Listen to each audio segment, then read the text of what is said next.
One of my viewers got in touch with me the other day, sent a letter to my address, popped in through the door, and he said, I wanted to make sure that I got in touch with you because I know how many emails you get. And it's true, I do get quite a lot of emails, and sometimes some people's emails get lost, and I'm sorry if I haven't replied.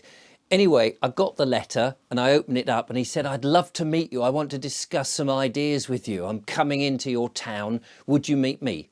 And I said, yeah, okay, more than happy to do that. So we met up yesterday and we went to a coffee shop and we had a good old natter. And this viewer said, Brian, his name was, lovely chap. He said, I'm a bit concerned, you know, how do we wake people up? We need to tell them about the WEF, you know, the World Economic Forum and their plans. He said to me, most people I speak to have never heard of them. How are we supposed to convince people that some of their ideas which are filtering through into the government are really not very beneficial for us? And he was telling me all of this and I sat and listened, drinking the coffee that he'd very generously bought for me. Thank you, Brian, I appreciate that.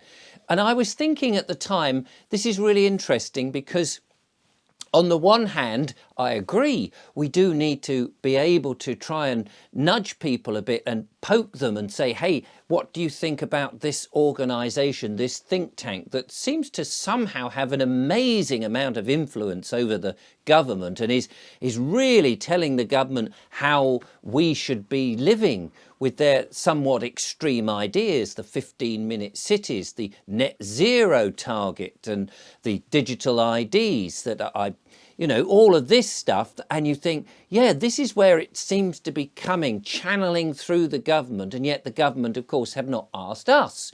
So I said to him, yeah, that's interesting, but that's quite a big step, isn't it?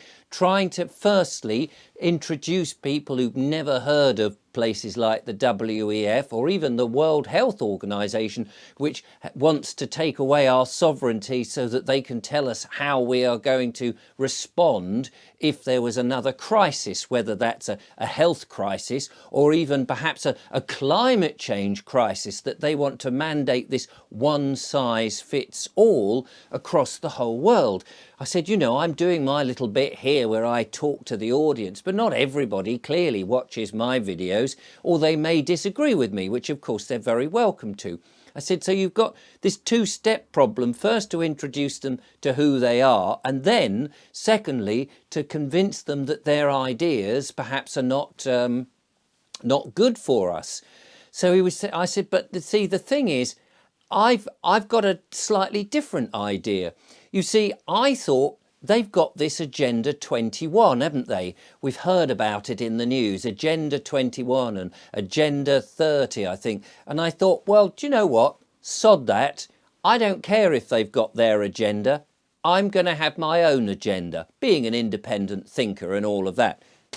And I've written it down. This is my agenda. I've called it Agenda 23. Well, we're in 2023, aren't we? So here we go. Agenda 2023. Here it is. So firstly, stop watching the TV. Mainstream media, we know, is giving out all sorts of rubbish. It's there to frighten us, and it's also very biased. For one thing, they're not talking about the harms that have come from that medical procedure that we've all been encouraged to have, and that a lot of people have died from it rather quickly and unexpectedly, or they've been suffering all sorts of medical problems as a result of it. And the mainstream media just do not want to address this.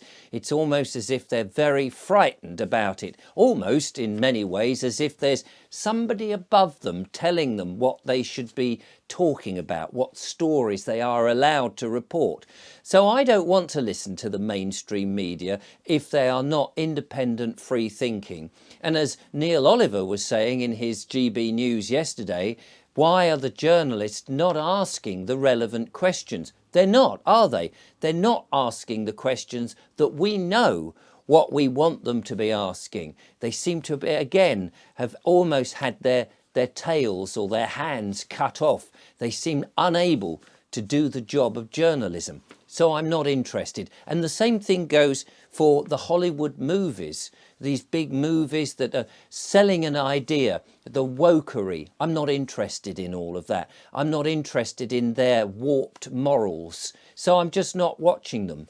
Neither with newspapers. I don't read newspapers anyway. But again, it's almost as if independent journalism is not in the mainstream. It's very much out there on the internet. Okay, you might have to sift a bit and try and find those sources that you believe are accurate or more likely to be accurate, and there are plenty of those, and people send me links all the time. And actually on my website I've got a bit of a resources page, richardvobes.com, if you want to check it out, with various bits and pieces, which of course it's entirely up to you whether you believe them or not believe them or think they're worthy or whatever. But independent journalism, citizen journalism, people who may or may not have something to contribute, I think is much better than the mainstream. They have all become irrelevant to me, and I'm not going to give them my authority by watching them. So that's part of my own personal Agenda 2023. If my kids, I don't have kids, but if my kids were currently at school and I didn't like the way that they were being taught, and to be honest with you, the rumours and the things that I hear about what's being taught at school, story time with a transsexual, a man dressed up as a woman, whilst I have no problem with people if they want to transition at an appropriate age, and that's the choice that they want to make, absolutely fine. But I don't think that it's a good idea for young children who are still trying to work out who they are, never mind being influenced by others, to be listening and being forced to experience the sort of the sexualization of children. I think that's abhorrent. And if that was happening and my children were at school, I would take them out. I would homeschool them. I think a lot of the stuff that's being taught in school these days is morally broken.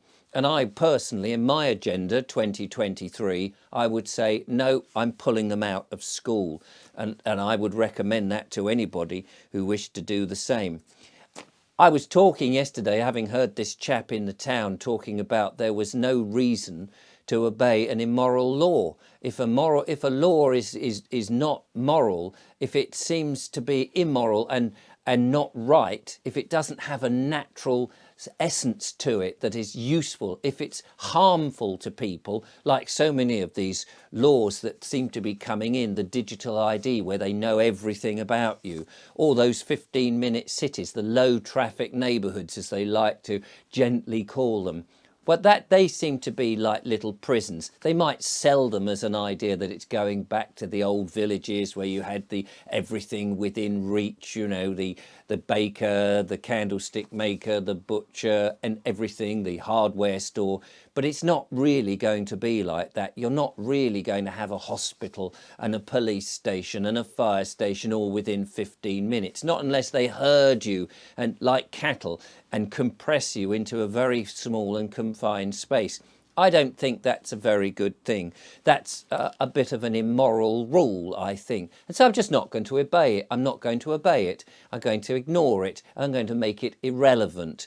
I think it starts with us, the people, that if we decide that that's actually not a useful law, then I'm just going to make it irrelevant in my life. They might fine me if I travel more than 100 times in the zones that they've marked out, but they've marked it out. I don't really care. Let them fine me. I'll have my day in court. I'll stand up there and ask them, are you talking to a dead man or are you talking to a living man? I'll have my day and see what happens.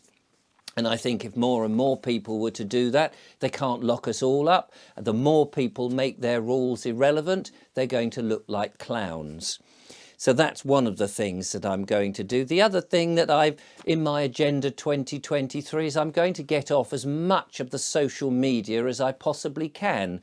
I think social media now has become very warped. It's very narcissistic. I'm not really keen on it. And although I do have a Facebook profile for my Bald Explorer stuff, I'm probably going to get rid of all of that and just not be part of that. It seems to me that it's been hijacked for immoral purposes. You may disagree. Now, of course, this is on YouTube, one of those platforms that is part of, I suppose, the social media, and you'll argue, well, you ought to get off that.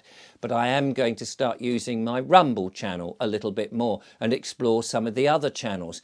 And I would urge other people to give those smaller channels a chance to let them grow rather than give YouTube all the attention. So I think there could be a slow but progressive move across so that the independent people have better chance. Although I will keep the YouTube channel going, because clearly the audience that I'm trying to reach in the business of waking people up, if you want to put it that term, or just talk about independent thought and critical thinking, which I think is where I talk about, then obviously I need to have some space there. But for deeper, more interesting analysis, the other channels I think will have a better place for me. And I want to hopefully take some of those audiences who've never stepped into the world of Rumble or Odyssey or BitChute or whichever ones that we want to go to. And why not? So I'm stopping using those social media. I'm also going to stop using those devices, you know, those phones that spy on you.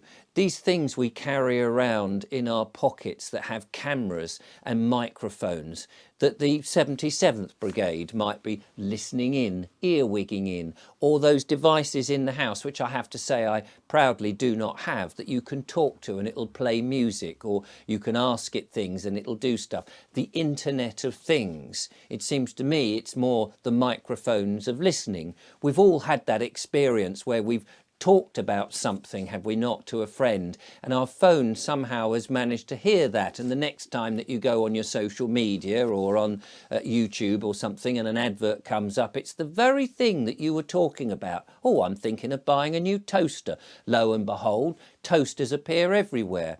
And if we're told that these things are not really listening to us, I'm not so sure. Why wouldn't they? They've got the ability to do it. Why would they not listen to us? I personally think a lot of these companies just are very liberal with the truth. I think most of the time they do lie to us. They lie to us to get us to conform. And so I'm taking away, I'm going to be looking for a different phone, perhaps a de-Googled phone, a phone that is very basic. So I can just send private text messages or whatever to my friends, but perhaps having all those extra facilities I no longer need. And maybe somebody could recommend a best type of phone for me to do that. I know there's very clever people watching this. I'm not going to be voting. This time round when it comes. I'm going to deregister myself from the electoral roll. I don't want to vote for a corrupt system, for corrupt governments. I'm going to make them irrelevant. I'm not going to give them my consent. I don't see why I should. I believe in the Constitution and I believe in the proper form of democracy. And if by voting people in, they then decide they're going to change what they've promised and start adding all sorts of weird things into the mix and then become dictatorial, I'm not going to have it. To me, that seems like tyranny. And I'm not voting for tyranny in my Agenda 2023. What else is on here? Not conforming. And I'm going to not believe in the hype. When people tell me something is really, really good, you know, en masse through mainstream media, through newspapers, because I'm no longer reading those, I won't be believing the hype and getting wrapped up into it. I'm going to stay away from all of that. I'm going to, of course, use more cash. Cash is king. And I'm going to look for alternative currencies as well, rather than rely on this new system that the government desperately want us to have, the central bank digital currencies, which to me sounds extremely warped. So I'm going to stay away from that. I'm going to promote cash and use it, but also look for potentially other currencies. And if I can't find that, I may even invent my own, or there'll be people who are also inventing their own currency. I'm going to make it irrelevant, the big government's idea. Why make them have all the profits and all of that and dictate what we should have? Taking back control and becoming more responsible for me and less government interference is part of my Agenda 2023 for this year and going on into the future. What else have I written down on this very long list? Yes, I'm not going to eat processed foods. Well, I've tried to avoid all of that as much as I can, and mostly I don't eat processed foods. I have a veg box that comes and I utilise that, and I go to the farm shops. Now, I know that's not for everybody, and I know that's very expensive, but to me, I've cut out the television. I don't pay a license, so that sort of money can go to food. I mostly read. I don't smoke. I rarely go out. I don't really do a lot, to be honest with you. I make these videos. I've cut my expenses right down so that one of the most important things for me is eating the best food that I can, because it's got the minerals, the vitamins, the nutrients in it that I need for a healthy person, for a healthy body, for a healthy mind, and those sort of things. So that's what I'm tending to do. I'm just not going to believe the hype and the wonderful, colourful boxes that tell me stuff.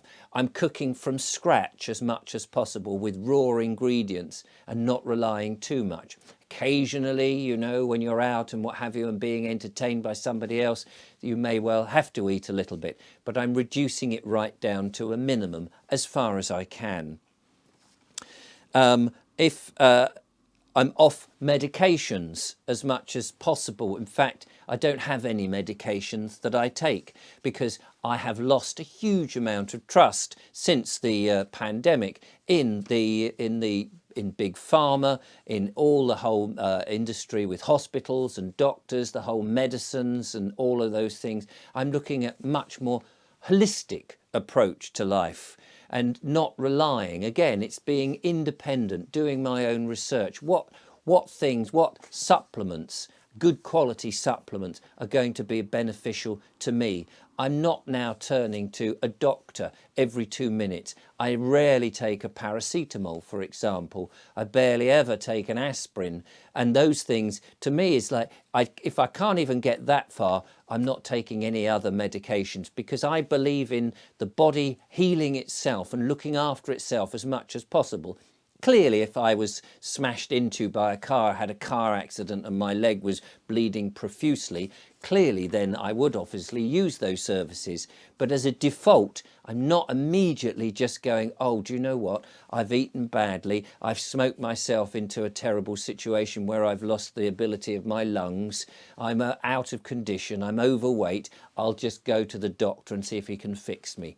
I'm taking the responsibility for myself, and that's what Agenda 2023, my own agenda, is all about. And I want to also develop my own spirituality and clear thinking, have an independent mind, be critical in my thinking and take back the responsibility. So there you go. That's my own personal 2023, my Agenda 2023. So they can stuff their Agenda 21. I'm making that completely irrelevant. And the more people that decide, you know, I'm just going to ignore their agenda, I'm not going to acquiesce, I'm not going to be part of it. They need our consent, they need us to obey, they need us to be controlled. But if we decide that we're independent people and that we're going to do our own thing, and we're just going to do no harm like a natural universal law, and we're just going to get on with life, I feel that they will, like an unwatered vine, wither and die.